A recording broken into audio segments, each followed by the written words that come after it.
देश में लगातार बदल रहे मौसम पर बातचीत करने के लिए हमारे साथ मौजूद हैं मौसम वैज्ञानिक डॉक्टर नरेश कुमार जी। सीधे बातचीत करते हैं। नरेश जी, देखा जा रहा है कि पिछले कुछ समय से मौसम में काफ़ी बदलाव देखने को मिल रहा है। मई का महीना है, बारिश देखी जा रही है, तूफान देखे जा रहा है, येलो अलर्ट भी जारी किया जा रहा है। किस तरह का मौसम आगे रहने वाला है, और दिल्ली की बात करें या फिर अन्य स्टेट्स की बात कर लें? देखिए, अगर आप नॉर्थ वेस्ट इंडिया की बात करें, ऑलमोस्ट पूरा मई का महीना ही ऑलमोस्ट आप कह सकते हैं टेम्परेचर के हिसाब से प्लेजेंट रहा। टेम्परेचर सामान्य से कम ही रहे। उसका जो मेजर कारण था वेस्टर्न डिस्टर्बेंस रहे। वेस्टर्न डिस्टर्बेंस की जो फ्रीक्वेंसी है काफ़ी ज़्यादा रही मई महीने में। अभी भी एक वेस्टर्न डिस्टर्बेंस है और जिसका प्रभाव आने वाले 2 से 3 दिन नॉर्थ वेस्ट इंडिया में रहने का अनुमान है।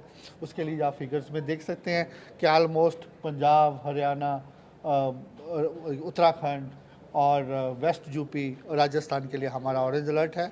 हम जहां एक्सपेक्ट कर रहे हैं कि जहां वेरी लाइट रेनफॉल एक्टिविटी हो सकती है, उसके साथ ही जो हवाओं की गति है वो 50 से 60 किलोमीटर रहने का अनुमान है, जिसके लिए हमने ऑरेंज अलर्ट दे के रखा है। और अगर आप हिमालय की बात करें, वहाँ लाइट मॉडरेट रेनफॉल रहने का अनुमान है। अगर हम एनसीआर दिल्ली की बात करें तो हमारा यही अनुमान है, आज और कल वेरी लाइट रेन कहीं ना कहीं हो सकती है। उसके साथ जो हवाओं की गति है वो 40 से 50 किलोमीटर पर आवर्स रहने का कहीं ना कहीं अनुमान रहेगा। देखा जाता है कि इस महीने में स्नोफॉल नहीं होती है, लेकिन स्नोफॉल देखने को मिल रही है। हिमाचल की बात कर ले, जम्मू देखिए, कश्मीर की वो बात कर लें, स्नोफॉल का ऐसा ये क्या होता है रीज़न कि स्नोफॉल ऐसा होता है, इट डिपेंड्स हाई रीचेज में जहाँ टेम्परेचर सामान्य से कम रहता है।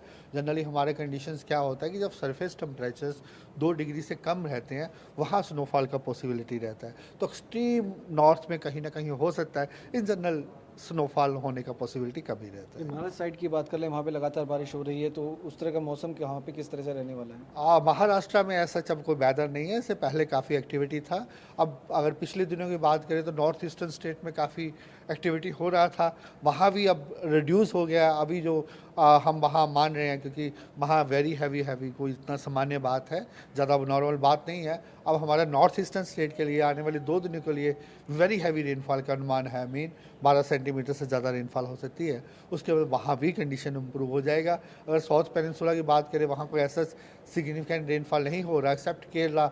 वहाँ कहीं ना कहीं आइसोलेटेड प्लेसेस में हैवी रेनफॉल एक्टिविटी रह सकता है। मानसून की बात करें, क्या मानसून इस बार पहले आने वाला है या फिर समय पे आने वाला है? किस तरह की स्थिति? आगे बताएंगे। इससे पहले जैसे south peninsula north eastern state में समय से पहले आया, उसके बाद अभी थोड़ा ब्रेक टाइप सिचुएशन है।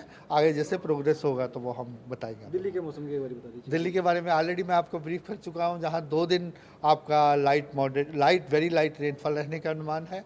साथ में थंडरस्टॉर्म एक्टिविटी रहने का अनुमान है और हवाओं की गति 40 से 50 किलोमीटर रह सकती है। उसके बाद जो टेम्परेचर सामान्य से कम है, फिर थोड़ा टेम्परेचर 3 दिन के बाद ग्रेजुअली राइज होंगे। जहाँ तापमान कितना रहने वाला है? 40 से कम ही रहेगा। शुक्रिया बातचीत करने के लिए। कम से विपुल के साथ विवेक शर्मा, टीवी 9 भारत दिल्ली।